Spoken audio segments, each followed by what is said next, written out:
Okay, Judy, we are working on transitions on the second part, the B part for Elise.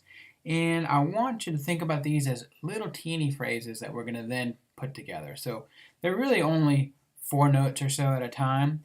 And I want you to play them slow enough. Man, Elvis hair is everywhere. I think it's on my sweatshirt. Um, Sorry. And I want you to think of these as just little nuggets by themselves and don't think about coming in or out of them. Just play them just like this.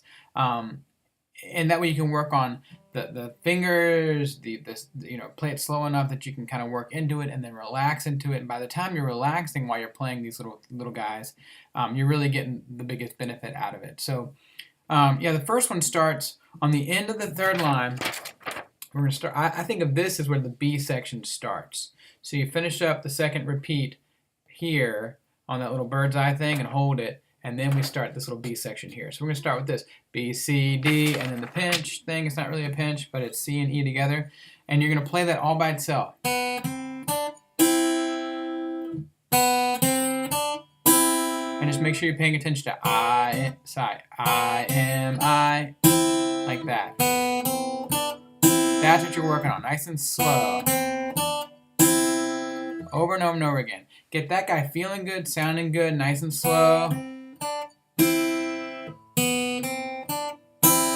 then once that feels good, move on to the next. But just let that thing work just like you do on a flashcard. Okay? You're trying to work on just that little part all by itself. And here comes the second one. The second one starts with the G. It's a thumb, and you go. And this is the weird part because you have to move out of position. So when you do this one, it's a little difficult to repeat, but just take your time with it. The thumb plays the G, M, I, and then the second and third finger move up here. Play D and B like this. Just work on that over and over again. And just make sure you're focusing on P, M, I, and then M and I together. Over and over again. Okay? Do that one so many times that you can relax into it and then start getting the benefit of playing that over and over again once you relax. Then, the third one is a little goofy because we need these two fingers to be down the way we just ended the last one. Okay, so once you're ready to work on the third one, then put your fingers down so that they're already there, and then drop your F and you're ready to play the next round, which is the F plays the thumb. So you go P, M, I, so P, that ends up being F, E, D, and then you got to move down to C and A, okay? This one's harder to repeat, so you got to kind of put it together. Nice and slow. You just got to watch your fingers. P, M, I, M and I together. That one may take a while. Get that working out to feeling good so you can relax into it. It may take a little while. Once you got that relaxed, then play it a little bit more because then you'll actually get the benefit from that one. That's the third one. And the fourth one, the fourth one just requires you to drop your second finger on E. And we're going to start on the part that goes E, pinky plays the D, D, C. That's the one you were talking about.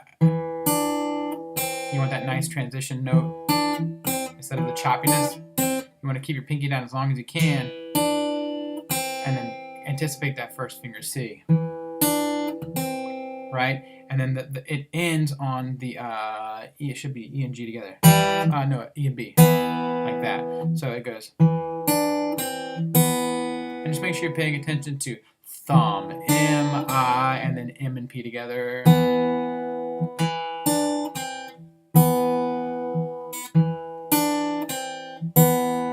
That's the fourth one, over and over and over and over again. Don't do the next one. So when you start the first one, do that one until you feel good. Don't feel like you got to do all these at once. Get one feeling good, and then move on to the next. If it takes all day to do one, I'm fine with that. I'd rather you feel like you're conquering one before you move on to the next transition phase.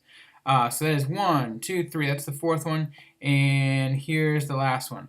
Your second finger starts here on the E. Actually, for this one, I want you to start on the beginning of the 1, 2, 3, 4, 5th line and just do this. Even though you just finished on that E and B together, I'd like for you to start this next the fifth guy here on those notes. So you're going to play the very beginning of that 5th line.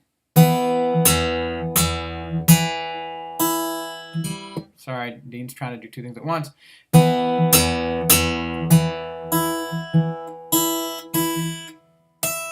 Okay, that's straight eighth notes. 1 and 2 and 3 and 1 and 2. But it's not really nothing crazy, even though I just totally messed it up. But it's nothing crazy, so you should be able to just kind of take it nice and slow. 1 and 2 and 3 and 1 and 2.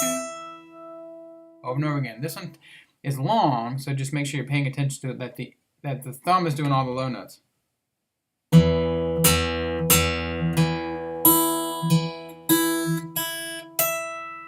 And that ends up being the sixth part. Okay, I think it's one. Yeah, 1, 2, 3, 4, fifth part. Okay, so it's 5 parts. Why does that sound wrong? 1, 2, 3. Yeah, 5 parts. Okay. Like I said, just take your time with each one. Just working on them all by themselves, and then move on to the next one, and eventually we'll put them all together and it'll sound way better. Okay. Yeah. Let me know if you have any questions. Bye.